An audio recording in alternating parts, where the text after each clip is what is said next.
हाँ, तो कक्षा 8 के सभी छात्र छात्राओं, मैं मिथिलेश आपको पढ़ाने जा रहा हूँ पाठ 15 हिंदी व्याकरण का। हिंदी व्याकरण में हमने पढ़ा पहले वीडियो में उपसर्ग। अब हम इस पाठ 15 के दूसरे भाग प्रत्यय को इस वीडियो में पढ़ेंगे।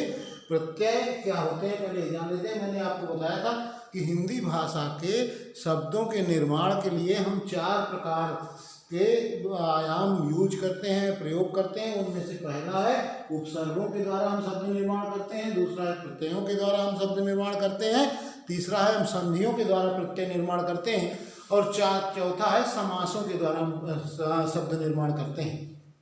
तो इस तरह की जो शब्द निर्माणों की प्रक्रिया है, इसमें से उपसर्ग और प्रत्यय हम पढ़ रहे हैं। पाठ 15 में उपसर्ग हम पढ़ चुके हैं, अब हम प्रत्यय पढ़ेंगे। प्रत्यय क्या होती है?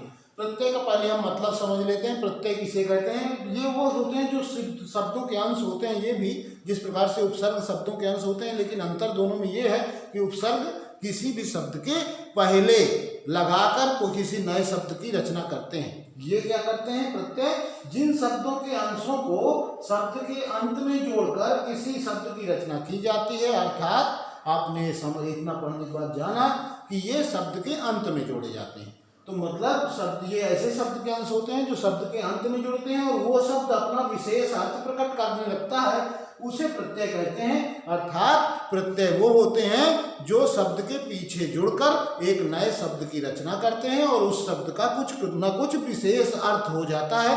इसे ही प्रत्यय के रूप में हम जानते हैं। जैसे मैंने यहाँ कुछ उदाहरण प्रत्ययों के लिखे हैं। जैसे प्रत्यय है आई।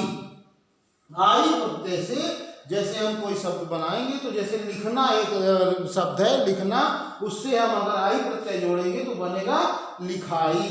फिर एक पढ़ना शब्द है, तो पढ़ने से आई जोड़ेंगे तो बनेगा पढ़ाई। फिर चढ़ना चढ़ाई, लड़ना लड़ाई।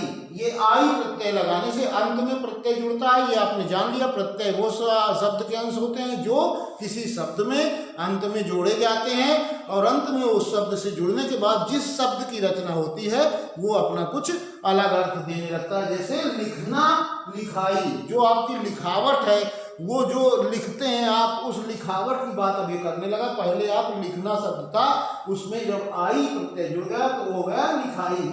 इसी तरह पढ़ने वाले शब्द के साथ जुड़ा आई तो बना पढ़ाई। इसी तरह चढ़ने वाले शब्द के साथ जुड़ा चढ़ाई बना, और लड़ाई लड़ने वाले शब्द के साथ जुड़ा तो लड़ाई बना। इसी तरह दूसरा प्रत्यय में लिखा है आक।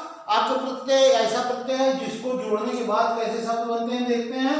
गायक, लेखक, दर्शक, पालक। इसमें आप देखिए सबसे अंत में आप आपको जुड़ा मिलेगा। गायक, लेखक, दर्शक, पालक, ऐसे बोलते हैं तो हमें समझ में आता है कि इसमें कौन सा प्रत्यय है। तो इनमें समझ में आ रहा है कि आक प्रत्यय है जो अंत में जुड़ा हुआ है, जिसके कारण से गीत गाना जो कार्य है उस गाना के साथ जोड़ दिया गया आक प्रत्यय, तो बन गया गायक। लिखने के साथ जो लिखने की कला है, उस लिखने की कला में आक प्रत्यय जुड़ा तो बना लेखक। देखने का जो काम है, देखने के लिए जो शब्द प्रयोग होता है दर्शन, उस शब्द से जुड़ा तो बना दर्शक। पालन, पालन करने का जो शब्द है, पालन कहते हैं किसी चीज का पालन करिए, तो पालन जो शब्द है उसके लिए जब आप शब्द जोड़ते हैं तो पालक मतलब पालक का पालन करने वाला, दर्शक का मतलब देखने वाला, लेखक का मतलब लिखने वाला, और गायक का मतलब गाने वाला। इस प्रकार से ये अपना इसे विशेष अर्थ प्रकट करता है, और विशेष अर्थ प्रकट करने की वजह से ही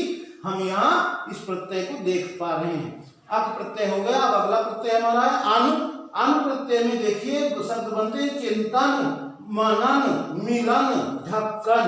ऐसे जो ये शब्द बनते हैं, इसमें आप अंत में देख रहे हैं कि अन का शब्दांश जुड़ा हुआ है। इसकी वजह से ही यहाँ पर इनका अलग अलग अर्थ हो जाता है।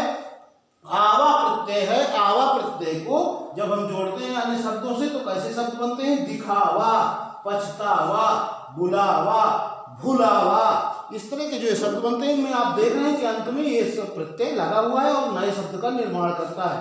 अंत एक प्रत्यय होता है।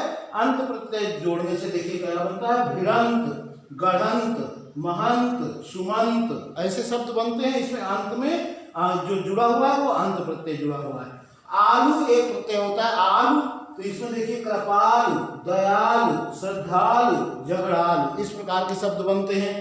और आन एक प्रत्यय होता है जिसको मैंने यहाँ लिखा है लगान, उड़ान, मिलान, उठान। इस प्रकार से हम देखते हैं कि जो प्रत्यय होते हैं वो शब्द के अंत में जुड़कर एक नए शब्द की रचना करवा देते हैं और वो नया शब्द कुछ न कुछ अपना विशेष अर्थ भी देता है। उस विशेष अर्थ को ही देखकर हम जान जाते हैं कि इसमें प्रत्यय लगा हुआ है, जिसकी वजह से इसका ये विशेष अर्थ हो गया है। जैसे लिखना अलग उस अर्थ बता रहा है कि लिखने का काम हो रहा है, लेकिन जब लिखाई तो जो लिखावट है, जो लिखने से सुंदरता आई, उसकी बात यहाँ की जा रही है, लिखाई की। इसी तरह से मैंने जैसे ये शब्द लिखे हैं, अब इसमें उड़ान है तो उड़ने के शब्द, उड़ना शब्द होता है। उड़ना शब्द से जब हम आन प्रत्यय जोड़ते हैं तो बनता है उड़ान, मतलब जो उड़ान भरी जा रही है उसकी बात अब की जा रही है। इस प्रकार से हमने प्रत्यय भी पढ़ लिए। प्रत्यय का भी चार्ट आपके बुक में दिया हुआ है, कितने बहुत सारे प्रत्यय होते हैं, उन सारे प्रत्ययों में सबका अलग अलग शब्द क्या निर्माण हो सकता है, वो कई तरह के शब्द भी उसके आगे लिखे हुए हैं। तो आप बुक के चार्ट उपसर्ग में भी और प्रत्यय में भी बहुत अच्छी प्रकार से देखेंगे, जिससे आपसे पूछे जाने वाली परीक्षा में प्रत्यय और उपसर्ग आप अच्छी प्रकार से स्पष्टता से बता पाओ, लिख पाओ, आपके गलत ना हो। मैंने कोशिश की है आपको उदाहरण देके कि प्रत्यय क्या होते हैं, उपसर्ग क्या होते हैं, ये इस पाठ में हमने पढ़ लिया है। अगला पाठ जो हमारा है उसको हम अगले वीडियो में पढ़ेंगे। धन्यवाद। आप लोग अच्छे से रहिए, घर में सुरक्षित रहिए। हम लोग ऐसे ही मेहनत करके आपको वीडियो के माध्यम से पढ़ाते रहेंगे और आप लोग अपना जो भी होमवर्क, क्लास वर्क, कॉपी है, बुक में जो भरने का हम PDF भेजते हैं भर के, उसको बुक में भरते रहिए, जिससे कभी आप स्कूल आएँ हमारे द्वारा वो मांगा जाए, पूछा जाए तो आपका काम पूरा हो। धन्यवाद। फिर से आपको